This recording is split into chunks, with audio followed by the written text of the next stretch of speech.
नाज़रीन अस्सलाम वालेकुम, मैं हूँ इमरान वसीम। नाज़रीन, प्रोग्राम में सबसे पहले हम बात करेंगे जो बानी तहरीक-ए-इंसाफ इमरान खान, उनकी फैमिली और पार्टी को जो एक बड़ा धचका लगा है, और ये धचका वकील की जानिब से अदालत में दिए गए दलाइल पे लगा है। अब वहाँ पे क्या दलाइल दिए गए, दलाइल के बाद जज साहब ने क्या फ़ैसला किया, वो कौन सा नुक्ता था, वो कौन सी दलील थी जो वकील साहब को अदालत के सामने रखना चाहिए थी। एक तो इस खबर की डिटेल आपके साथ हम शेयर करेंगे। दो और भी अदालती ख़बरें हैं, एक इमरान खान साहब से जुड़ी, दूसरी उनकी बहन अलीमा खान से जुड़ी। उन ख़बरों की तफसीलात पर भी आएंगे, तफसीलात आपके साथ शेयर करेंगे। काजी फ़ाइज़ ईसा से टक्कर लेना महंगा पड़ गया। अब ये साबिक चीफ जस्टिस काजी फ़ाइज़ा एक बार फिर क्यों ख़बरों में है, इस खबर की तफसीलात। और फिर ईरान इसराइल कशीदगी। अमेरिका ने एक बड़ा यू टर्न लिया है।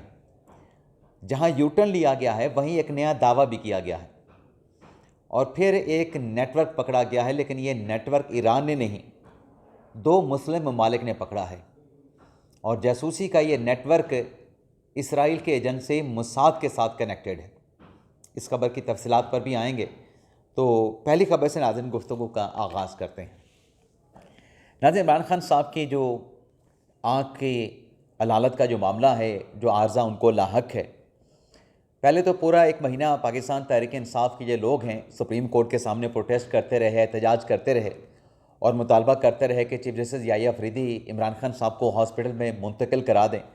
अब जितना रिलीफ सुप्रीम कोर्ट से मिलना था वो मिल गया। उसके बाद जो मैसेज था वो तहरीक इंसाफ को चीफ जस्टिस याहिया अफरीदी की जानिब से कन्वे कर दिया गया। लेकिन इस सारे अरसे में जो एक महीना था, जनवरी 30 से चले थे और आज हम 3 मार्च को हम बैठे हैं। ये एक महीना पाकिस्तान तहरीक इंसाफ ने ज़ाया कर दिया। इसमें किसका कितना कंट्रीब्यूशन था, लीगल टीम का था, सियासी लोगों का था, ये आप ज़्यादा बेहतर फैसला कर सकते। लेकिन अल्टीमेटली जो बात हो रही थी कि इन्हें मुतलका फ़ोरम पे जाना चाहिए, तो आज इस्लामाबाद हाई कोर्ट में इमरान खान साहब को अल-शिफा हॉस्पिटल में मुंतकिल करने के लिए गुज़िश्ता रोज़ जो दरख्वास्त दायर की गई, जिस पर एतराज़ात लगे थे, एतराज़ात के साथ इस्लामाबाद हाई कोर्ट के 2 रुकनी बेंच ने, जिसको हेड कर रहे थे जस्टिस अरबाब मोहम्मद ताहिर साहब और जस्टिस खादिम हुसैन सोमरो भी बेंच में शामिल थे। अब जब अदालती कार्रवाई का आगाज़ हुआ तो बेंच की तरफ से सबसे पहला सवाल ये पूछा गया कि कौन से और क्या एतराज़ात लगाए गए हैं, जिस पर बताया गया कि ये एतराज़ात हैं। वो एतराज़ात भी पढ़ के लतीफ़ खोसा साहब ने अदालत को बताए। सलमान अकमल साहब भी कमरा अदालत में मौजूद थे। तो अदालत की तरफ से कहा गया कि 2 एतराज़ात तो बिल्कुल दुरुस्त हैं। लेकिन अल्टीमेटली अदालत ने किया ये, अदालत ने मुतफ़र्रिक़ दरख्वास्त के इमरान खान साहब को अल-शिफा हॉस्पिटल में मुंतकिल किया जाए, उस पर एतराज़ात को दूर करके नंबर लगाने का हुक्म दे दिया। लेकिन साथ ही अदालत ने यह कह दिया कि जो मरकज़ी केस है, हुमायूं दिलावर के फ़ैसले के ख़िलाफ़ जो आप अपील लेके आए थे, जिसकी सज़ा लतीफ़ खोसा साहब ने कहा कि इस्लामाबाद हाई कोर्ट ने मुअत्तल कर रखी है, अदालत ने कहा कि आप मरकज़ी केस के ऊपर मरकज़ी अपील पे दलाइल क्यों नहीं देते, ताकि वंस फॉर ऑल जो केस है वो केस ही डिसाइड हो जाए। जिस पर जनाब लतीफ़ खोसा साहब ने कहा कि आप कल रख लें, हम तैयारी कर लेंगे। लेकिन अदालत की तरफ से कहा गया कि इस केस की जो हुमायूं दिलावर के ख़िलाफ़ आपकी अपील है, उसकी पेपर बुक्स तैयार होने में 3 से 4 दिन लग जाएंगे, तो ये मामला कल नहीं रखा जा सकता। अब अदालत की तरफ से इस केस की समाअत को आइंदा हफ्ते के लिए रखा गया, और जज साहब ने कहा, अरबाब मोहम्मद ताहिर साहब ने, कि आइंदा हफ्ते इस केस की समाअत को मुकर्रर करेंगे, और साथ में तारीख भी उन्होंने दे दी 10 मार्च की।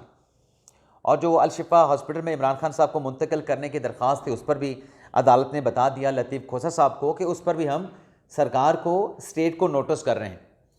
लेकिन इस पूरे मामले में जो अदालती कार्रवाई हुई, मेरे ख्याल से लतीफ़ खोसा साहब को, जो ख़ुद पाकिस्तान तहरीक इंसाफ इतना एजिटेट करती है और कहती है कि इमरान खान साहब की आंखों का मामला बड़ा संजीदा है, तो फिर अदालत के सामने बात उनको दलील रखनी चाहिए थी कि मरकज़ी केस को बेशक आप अगले हफ्ते लगा लें, अगले हफ्ते लगा लें, कल लगा लें, परसों लगा लें, लेकिन इस वक्त हमारा जो कंसर्न है वो इमरान खान साहब की सेहत है, इमरान खान साहब की आँख है।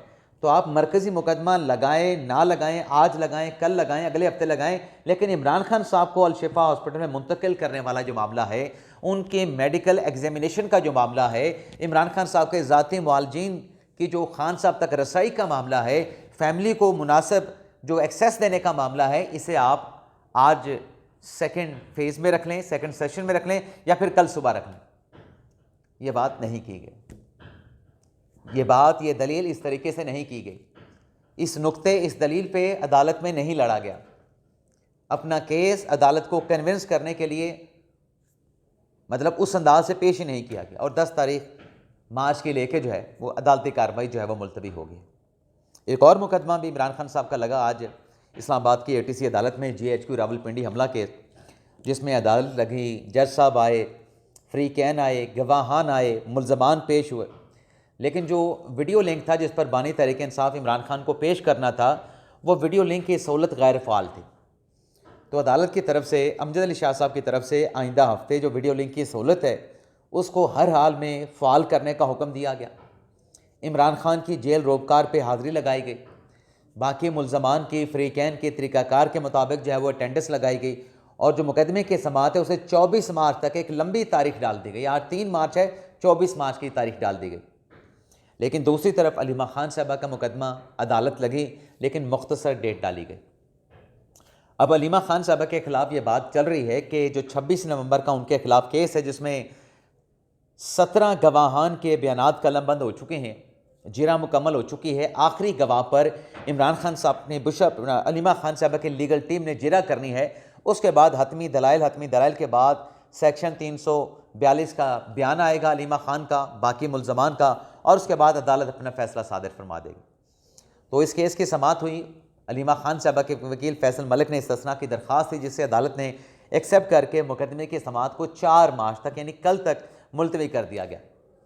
अब इस केस में जैसे मैंने आपको बताया कि यह मुकदमा कंक्लूड होने के बिल्कुल नहज पे पहुंच चुका है, करीब पहुंच चुका है, यानी मुकम्मल होने के किनारे पे है, और इसी वजह से गिरफ्तारी के खदशे से, सज़ा के खदशे से अलीमा खान साहबा इस केस में अपनी हाज़िरी को अवॉइड करती हैं। कभी इस्तिस्ना की दरख्वास्त आ जाती है, कभी अलीमा खान साहबा इस्तिस्ना की दरख्वास्त ही नहीं देती, अदालत की तरफ से अरेस्ट वारंट जारी कर दिए जाते हैं। तो अब इस केस में 4 मार्च की अदालत ने तारीख डाल दी है। अब नाज़रीन आते हैं, जो साबिक़ चीफ जस्टिस काजी फ़ाइज़ ईसा, वो एक बार क्यों ख़बरों में हैं। ख़बर नाज़रीन ये है, डायरेक्टली जो डिटेल्स हैं उस पर आते हैं। नाज़रीन, जब काजी फ़ाइज़ ईसा जज थे और इस दौरान इमरान खान साहब की हुकूमत थी, एक कोई मजहबी रहनुमा थे, उनकी तरफ से काजी फ़ाइज़ ईसा के ख़िलाफ़ एक फ़तवा दिया गया, उन्हें मारने की बात की गई।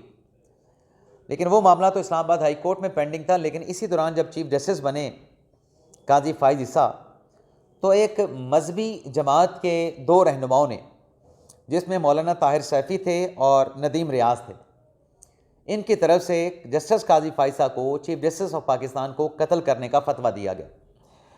अब इस फतवे के बाद इन दोनों मजहबी रहनुमाओं के ख़िलाफ़ मुकदमा दर्ज हुआ।